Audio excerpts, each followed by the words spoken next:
Going analog, something all of us want to do, and something I bet all of us have seen on the internet lately. I mean, I know I sure have. From, videos about it on YouTube to videos about it on TikTok and Instagram. It seems like my For You page, my Explore page on Instagram, TikTok, and YouTube all really want me to see all these videos about going analog. And I would be lying if I said I didn't click on some of them. Okay? I'm only human. When I see a video about, the cool nostalgic tech of the 2010s or the early 2000s and how people are going back to a time where you used an iPod and what's it called, a pager and a landline telephone, something about it in me, I go, oh my gosh, you know what? I should watch this. Maybe, what if I'm that person? What if I'm the person that goes and buys an iPod, a landline telephone, and a pager? What if I'm one of those persons? So I click on the video and I watch it, and I think, man, that'd be really cool, wouldn't it? Wouldn't it be really cool if I did that? It'd be really cool if I only had a flip phone and an iPod and, something else so that people could, have track of me just in case, I go missing, because that's my crazy anxiety, that one day I might, go on a walk, go on a jog, and, something will happen to me. And, I think it'd be nice if someone knew that I was, gone or missing. I think that'd be nice. So I don't go out and buy all those things. But I do sure wish I, would be able to. Someday, hopefully. A man can dream. But when it comes to going analog and going offline, I think other than, the fact that, your loved ones can keep track of you, that can be a good thing or a bad thing depending on who you're talking to, but it's something nice to have in mind. Other than, that alarm, that little beige flag, it's not currently red, it's not currently green, it's somewhere in the middle, okay? We gotta add some nuance to it. Other than that, I think a big problem with going analog, at least to me when I watch these videos, is the capitalism of it all. I think that going analog as a standalone issue is a very good one. In fact, I think it is very ambitious. I think that, if I had the luxury of buying all these things that all these influencers, they hop on Instagram, with a mic like mine. For instance, you can't see it, but I'm using like a lavalier mic. They'll hop on Instagram with their lav mics and be like, oh my god, you guys, I just got a dumb phone. Or something along the lines of, oh my god, you guys, go over to your local thrift store and get yourself an iPod or get yourself a landline telephone. Something along those lines. If I had the money for all that, I might dabble in it, okay? But as a broke college student at the moment, I do not have that luxury. And I think that's where the main problem for me comes in, is the consumerism of it all. And I know a lot of people on YouTube, you like to use the word consumerism like the word because, or the word, somewhat like the word, what, I'm gonna go with somewhat like the word like, because it's something that all of us say, all of us say, oh, something like. We all say that in one form or another. And I feel like sometimes on YouTube, a lot of people go, capitalism, and they scream it in your face, and they don't really use it in the way it's intended to, okay? But when it comes to me, I hope I'm using the word correctly, because that is the only way to describe my feelings about going offline and going analog. I just don't like how consumeristic it is and how capitalistic it is. And it's in its current form, okay? It could change down the line and get better. It could get worse. We don't know. Because this quote unquote trend has only been around, I think, since last summer, I believe. Summer of 25 is when it really started taking off. I think that's when it really began. It's like summer of 25 up until like right now, which is like middle March, I think, of 26. But my like main problem is how much money you have to spend. And what I mean by that is when I watch these videos and I think about all the things that these people are buying, like a 3DS or an iPod Touch or a PS3, for example. All these things are cool in the fact that they're very nostalgic to people. You know, people, especially millennials, think back to the 90s. They go, oh my gosh, I wish I could live in the 90s again. If I had three wishes from the genie, I would wish to go back to the 90s each time. Each of those 3 wishes, I wish I could go back. Yada, yada, yada. And yes, nostalgia, if used correctly and used not in a way that's harmful to the consumer or harmful just to you as a person, is a good thing. Because all of us, whether or not we want to say it, think back on times in our lives that might not be as good as we thought, but damn it, we're all going to think about them either way. Okay? So while yes, nostalgia is somewhat of a good thing, you know, I'm not the or moral police over here, you know. If you think nostalgia is a good thing, good on you. If you don't, good on you. If you think it's great, you know, that's okay.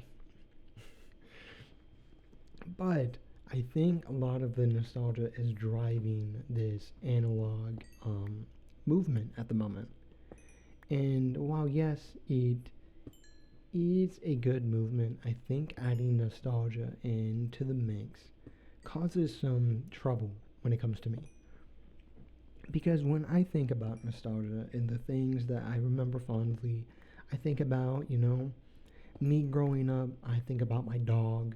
I think about, you know, the time I got my Wii back in, I think 2007 is when it released, so, you know, all the way back then. I think about getting my 2DS for the first time, stuff like that. But when it comes to the going offline, I think people are using that nostalgia in a negative way. Because of these things like iPods and things like 3DSs or PS3s or, you know, dumb phones, as some would say, I think that can cause a lot of impulse buying, in my opinion. Because people will look at a certain thing and they'll go, oh my god, I remember when I had that. I was so much happier back then. Not, you know, really thinking about the nuances of it, that the times back then were so good, probably because you weren't doing much, okay? Most of the people that grew up in the 90s are like, oh my god, I love the 90s, because they were kids back then. They didn't have much to do. They didn't really have a lot of responsibilities. All they had to do was go to school and come home. That's literally all they had to do. I mean, people that grew up probably in the 70s or 80s probably think the same way. They're like, oh my god, times were so good back then, because they grew up in a time where you literally had nothing else to do except, you know, hang out with people on your street and stuff like that. So a lot of nostalgia is tied to that. So I think this nostalgia is perpetuating the capitalistic framework that going analog has for it, at least right now. And I don't remember the video specifically, but when I do, I'll put it in the video description. It was this guy on YouTube, and I watched the like 3 episodes last summer when I noticed like going analog and offline was really starting to pick up. And so I watched that video. And in the video, it was a 3-part series. He first started out with getting an iPod, and he was going around being like, oh my God, I'm doing this challenge for 30 days where I only use an iPod. And by the second episode, he had gotten a typewriter, I believe, yada, yada, yada. And then by the third episode, he broke down the series and what worked for him and what didn't. And I think one thing that was really important to me is he basically touched on what I'm talking about right now. And he said, if you don't have money to spend on all these things, you can use the phone you already have right now. And it's true. You have things like Opal, something I use. It's a free app. You can set timers and time limits on certain apps that you use a lot, like Instagram, YouTube, TikTok, stuff like that. Another app you can use basically turns your phone right now into a dumb phone. It turns it so that you only have a set number of apps you can open on the home screen.